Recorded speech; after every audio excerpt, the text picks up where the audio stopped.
switching gears a little bit, going back to my other profession, the other way I made a livelihood in the middle of the squared circle in the world of professional wrestling.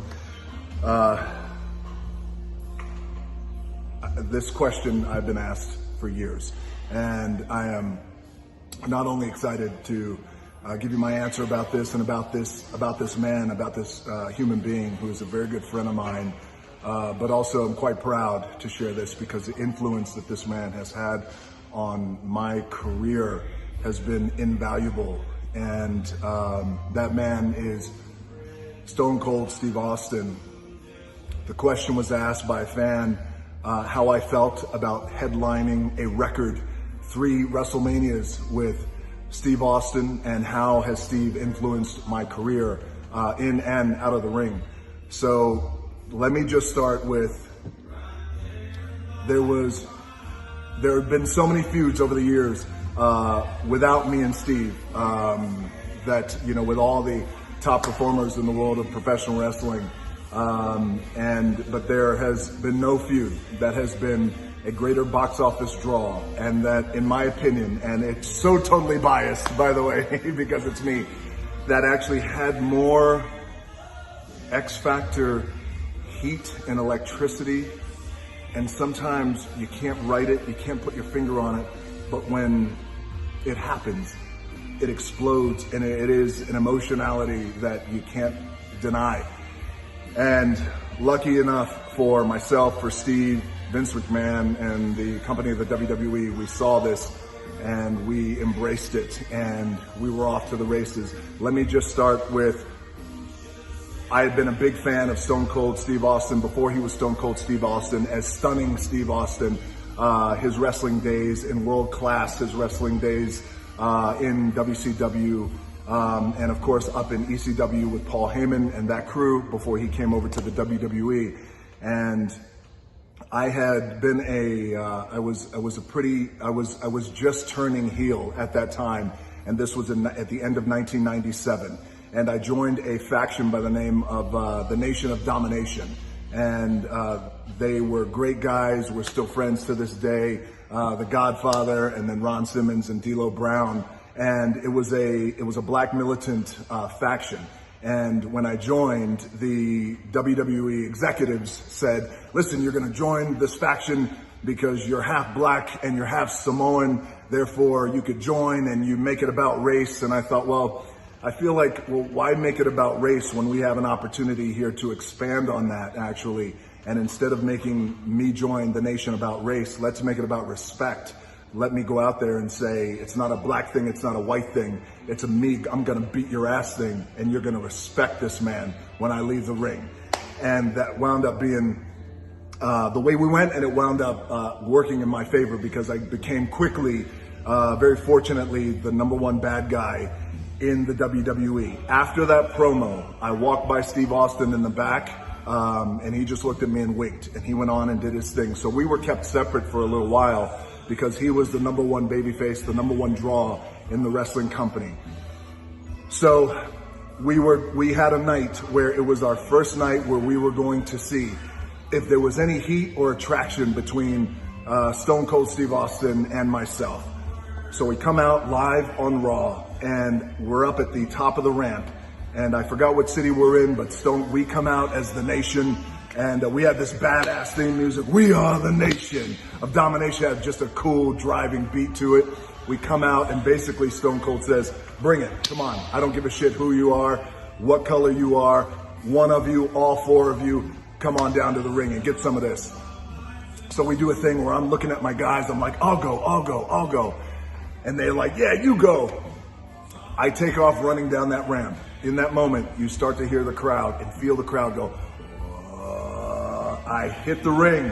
The moment I hit the ring, I try and throw a punch, doesn't work. Bang, Steve kicks me in the stomach. He gives me his famous Stone Cold Stunner. Boom, lays me out. That's it. We get to the back that night. I see Vince McMahon, Steve Austin, some of the agents backstage, and everyone collectively felt like, they said, did you feel that out there? And I said, I felt it. I felt the stunner, that's for sure, when he kicked my ass. But I did feel that. And they said, there's something special between you and Stone Cold Steve Austin. And I mean, I'd love to be in the ring with him, and I just thought, well, let me just keep putting in the work. So some time went by, we had WrestleMania 14, and then comes WrestleMania 15 in Philadelphia. It was my very first WrestleMania, going in as WWE Heavyweight Champion, facing Stone Cold Steve Austin. It was our first WrestleMania. We were the main event in Philadelphia, WrestleMania 15. And I was so excited, and I was just so honored to do the honors, if you will. And so we built this match up, and again, you know, Steve had broken his neck, and he came back from a broken neck. So he was very particular about who he wrestled with, because in the world of wrestling, while it is showmanship and while it is fiction, how we are trained, and there's going to be things that are just going to hurt. And there's going to be times when we got to lay it in. From suplexes to chair shots, whatever it is, there's going to be times where it's going to hurt. But what I took a lot of pride in was never hurting my opponent. Some things I do to you is going to hurt, it's going to sting, it's going to leave a mark, and you're going to feel it tomorrow. But your bones aren't going to break, your tendons aren't going to tear, and I'm going to take care of you. So he trusted me. And there was only a handful of guys who he trusted with his injury and wrestling in at that time. So I was so honored. We went into Philadelphia, main event, WrestleMania. We did some pretty good buy rate numbers, and we had a phenomenal match, and I did the honors. He beat me right in the middle of the ring, 1, 2, 3. And we knew we had something special at that time, and we knew that if we did it right, we can maybe get one more WrestleMania out of this. We'll see. So that was WrestleMania 15. WrestleMania 16 happens. Then comes the big one, WrestleMania 17. WrestleMania 17, myself against Stone Cold Steve Austin in his home state of Texas at the Houston Astrodome. I believe we were the last big event at the Astrodome, either ourselves or George Strait, the legendary GOAT himself, George Strait. And we set a record that night, and we build this match up. And by this point, both of us had earned our stripes, and we were on fire. Both characters, The Rock and Stone Cold Steve Austin, we were on fire. We had wrestled around the world together. We were wrestling every night. We knew each other so well, and we knew each other, how we thought in the ring. We knew what the other was going to do. Instinctually, where he went, I was right there. And so much of our stuff had to be ad-libbed because, again, Steve was working with a broken neck. So every night was a different match. We knew the finish, whether he would win or I would win, but we had to call everything out in the ring, basically based on how he would feel. So we have these matches that were scheduled maybe for 10, 15 minutes, that sometimes would go on for 40 minutes, because we were just loving what we were doing out there, and we trusted each other. So then we go into WrestleMania 17, Houston Astrodome. We're on fire. The crowd is on fire. It's his home state. And we have a phenomenal match. And the night before, we went out for a steak dinner, myself, Steve Austin, and Pat Patterson, and we were talking about the match, and it's just, it was a nice quiet before the storm, because who knows what was going to happen the next day. We just knew we were going to do something special, and hopefully, and be part of history. We went out and we had a match. I think the match was for maybe 35 or 45 minutes. Our cardio and conditioning was on point. We had been working really hard.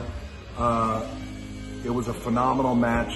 It was a great story we told in the ring. We both bled like stuck pigs. Back in the good old days when you could bleed. Bring on the blood. That was my nickname at University of Miami. Let the blood flow. I'll get into that story later at some other point. But we had this amazing match, and this was the night that Stone Cold Steve Austin beat me in the middle of the ring. And he beat me, and he actually turned heel that night. He turned into a bad guy that night, which was short-lived because everybody loves Stone Cold Steve Austin. But at the end of this finish, and you could watch it back on YouTube, is he takes a steel chair, and It wasn't counted. I said, you just hit me as many times you need to. When you're done, I'll know.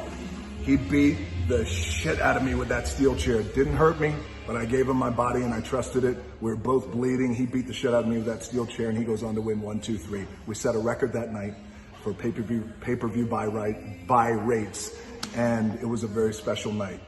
I'll never forget it. Now cut to WrestleMania 19, Safeco Field in Seattle, Washington.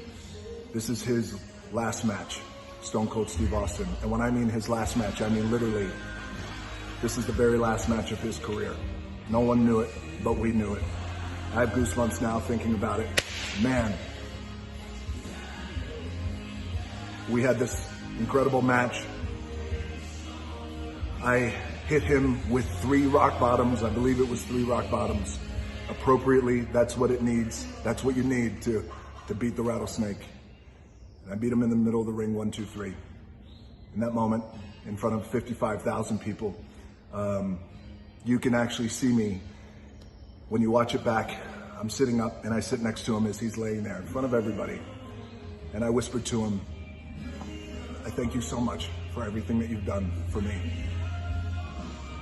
And I said, I love you. And I heard him say, I love you too. I hit him on the chest and I left him in the ring, and that was it. And he retired that night. And I quietly retired as well. I was at that time quietly leaving the WWE with such gratitude.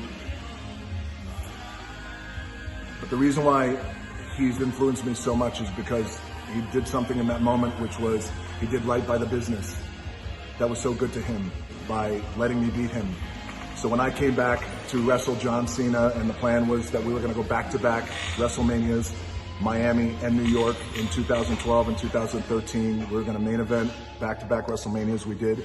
We broke me and Steve's record. Me and John broke that record in Miami, my hometown. But in New York is where I did for John what Steve did for me, which was do right by the business that we love, professional wrestling. And that's the way you go out. That's the way you end your career. Doesn't matter how big of a star you are, you go out on your shield and on your back. 1, 2, 3. So, you know, the fact that I had Stone Cold's last match, the fact that we were able to break records all across the country, all around the world, it is truly such an honor. But also, I'm so grateful because had it not been for Steve Austin and for Steve Austin first, but then for these other guys, The Undertaker, Triple H, my friends, Mick Foley, Kurt Angle, Chris Jericho, all these guys who allowed me to have the career that I had because we're all just in it together. But anyway, this weekend is, I think, that anniversary of me and Stone Cold's match, so it was appropriate. Thank you for the question. And Steve Austin, you, Hulk Hogan, and Ric Flair are on my Mount Rushmore professional wrestling. The fourth one, I vacillate between San Martino and a few others, and I'm on the back of Mount Rushmore, raising my eyebrow.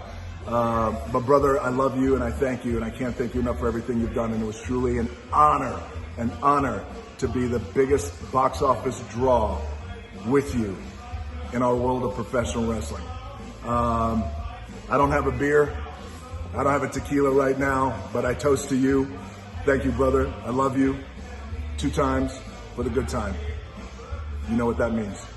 Thank you guys for the questions. This is 15 minutes of your life you're never going to get back. And everybody stay healthy out there.